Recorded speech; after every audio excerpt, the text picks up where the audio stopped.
What's up everyone, DayniqSteel here. So recently I was lucky enough to attend my very first QuakeCon. I've been wanting to go to this damn thing ever since the Doom 2016 reveal, so pretty much 10 years. And honestly, I feel like this was a really important trip for me to make. Not only is this the 30th anniversary of QuakeCon, but it's also the 35th anniversary of id Software. Not to mention I also turned 30 this year, and me and my wife are celebrating 5 years of marriage. Doom and video games in general have been a huge part of my life since I was very young. So to be able to celebrate so many milestones at once in such a huge way was incredible to say the least. We made it to the Palm Springs airport. Baby Yaga, aka Edgar, just landed. This is gonna be our first time meeting. We've been following each other online for about like 5-6 years now. So yeah, it's gonna be pretty crazy. I think I spotted his ass. Oh shit, there he is. Let's go, dude. What's up, dude? Yo, how's it going, dude? Finally. Real after all the delays. All right, let's go. Let's get packed up.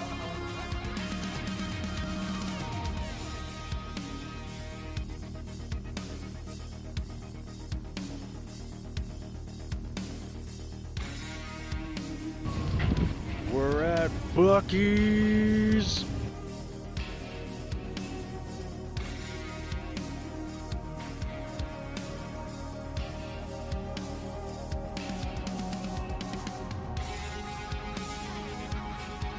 "1,000 miles later, we out here. We out here, baby. Finally." So today I want to talk about my experience at QuakeCon 2026. And I'm gonna be completely honest, there was so much to do at this convention, I don't even know where to start. You had the artist alley with all kinds of different vendors to shop from, an arcade section where you could play games, and even indie developers showing off demos that people could try out. There was also a ton of side activities to get involved with, like tabletop gaming, figure sculpting, figure painting, watching live speedruns, and friggin' real life Rocket League. Then you have the main area, BYOC, and in my opinion, this is the main attraction for QuakeCon. For those that don't know, BYOC stands for Bring Your Own Computer, and this massive room is filled with hundreds of tables set up for people to bring in their PCs, consoles, or whatever else they want to game on. Yep, it's basically one giant LAN party where people from all walks of life come together to play and celebrate video games. It was really cool just walking around and seeing all the different setups and games people were playing. This was my little area here. It was my first year, so the setup was pretty bare bones, but hey, it got the job done. And of course, I had to represent Turok a little bit while I was there. There were also some booths scattered throughout the BYOC area. New Blood was there where we got to meet some of the developers. Evercade had a booth where we got to try Doom on some of their different consoles. And there was even a soda station where if you bought a certain cup, you could get free refills for the entire week. And of course, right in the middle of all this chaos, you have the main stage where all the Slayers Club live streams were happening. We got to watch John Romero experience Doom Revelations for the first time. Some fellow Doom content creators even got the chance to go on stage, play a little bit, and even talk with the developers. And listening to Hugo and John just sit there and talk about game development was an absolute treat. I could have listened to those two talk for hours.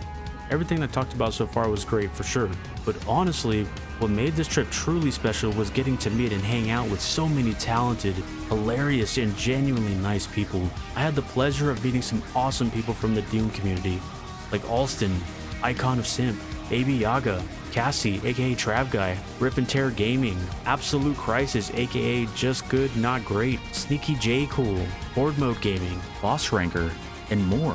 And yo, if any of you guys are watching this right now, I just want to say thank you again. This trip genuinely wouldn't have been as great as it was without you guys. Getting to finally hang out with so many people from this community in person was easily one of my favorite parts of the entire convention. And I also want to give a huge shout out to my wife and her business, Alien-esque. She worked her ass off these past few months, putting in hours and hours to make all of this cool stuff for QuakeCon. Seeing the amount of people who stopped by her booth, checked out her work, and showed their support throughout the convention was amazing. This is the best she's ever done at an event, and I couldn't be happier for her. And finally, there's one last thing I've been really excited to talk about. Me and the super talented artist JustGoodNotGreat collaborated to create this design celebrating id Software's 35th anniversary.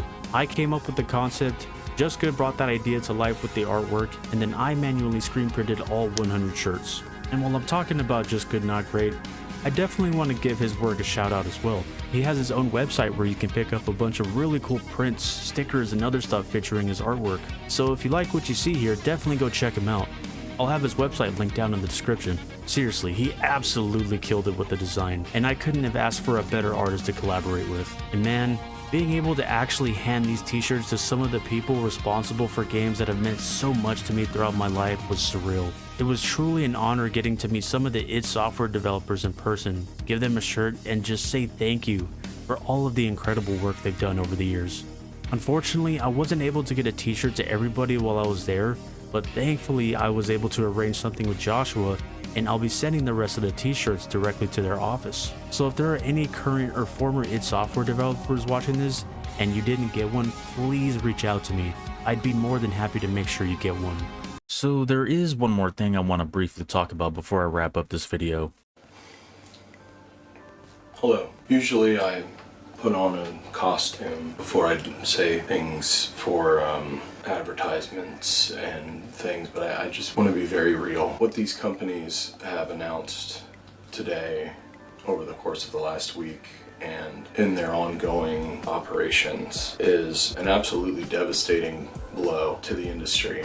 And there are a couple of key things, key factors that I think are contributing, or at least the things that are on my mind the most. So obviously the first thing is earlier this week we saw announcements pertaining to closures and downsizing across Xbox, and my history, we're coming up on about a year since I myself was laid off at Xbox. I had been at Bethesda for about 10 years. In their last downsizing, I was affected. After that, I started my own business because I was having trouble finding another job within the industry, because when you lose a job in an industry that has massive amounts of layoffs, it's very hard to find another job, because the nature of that is there are less jobs to find. In the coming weeks, I've posted a couple of times about how I feel about this. It's always the people at the top making these decisions that are affecting the laborers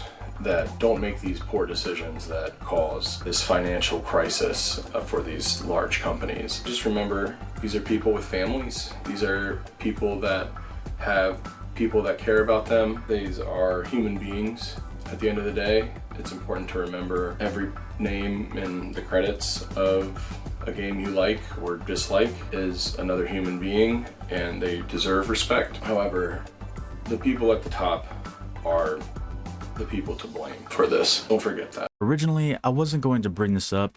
I honestly felt like my voice wasn't important enough to really speak on it, but the more I thought about it, the more I felt like it was too important to completely ignore. Over the past several months, layoffs have affected people throughout Bethesda and ZeniMax, including developers at id Software. A former Bethesda employee recently made a video talking about his own experience with the layoffs, and he also attended one of the ZeniMax rallies and spoke with some of the people affected. I want to show you a small portion of that video because I think hearing directly from the people who experienced this is a lot more important than anything I could say about it. What are your plans for the future right now? Hopefully pay my bills. I'm here personally because I believe in people, and I'm very concerned about the number of jobs that are being let go. The answer isn't go to management and ask for help. It's not go to HR and ask for help. You got to help yourselves. This is not the end of the industry. We are the ones who make the games, and we are the ones who are going to continue to make the games as long as we want to. All these companies, their leaders, they take so much money. Satya, Asha, how much are you getting paid? And how much they've spent on AI? Worse, just hold Microsoft accountable for being legit pieces of shit.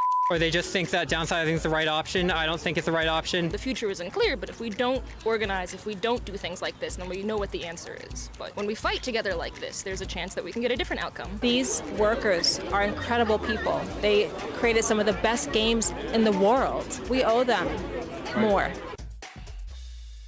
I don't want to completely change the tone of this video or pretend that I can speak for everybody affected by this. I just felt like their voices deserve to be acknowledged. These are real people who spent their lives creating the games and experiences that brought all of us together at something like QuakeCon in the first place. And I really hope everyone affected is able to land on their feet. So, my final thoughts on QuakeCon. Was it really worth driving over 1,000 miles for? Absolutely. This was easily one of the best experiences we've ever had. I've been to E3 before, and even that was nothing like this. There's just something different about QuakeCon. Between the BYOC, the games, the developers, the community, and just being surrounded by thousands of people who are there because they love this stuff just as much as you do. The vibes here are absolutely unmatched. It's insane that after wanting to come here after almost 10 years, I can finally say I went to QuakeCon. And yeah, we 100% plan on coming back next year. Well, that's going to be it for me today, guys. There was definitely a lot more stuff from QuakeCon I could have covered. Like I said, there was a lot to do here, so if you have any more questions or you'd like to know more, make sure to stop by the stream sometime, and you can ask me some more questions there. I'll catch you guys real soon on the streams. Hope you guys have a good one. Catch you later. Peace.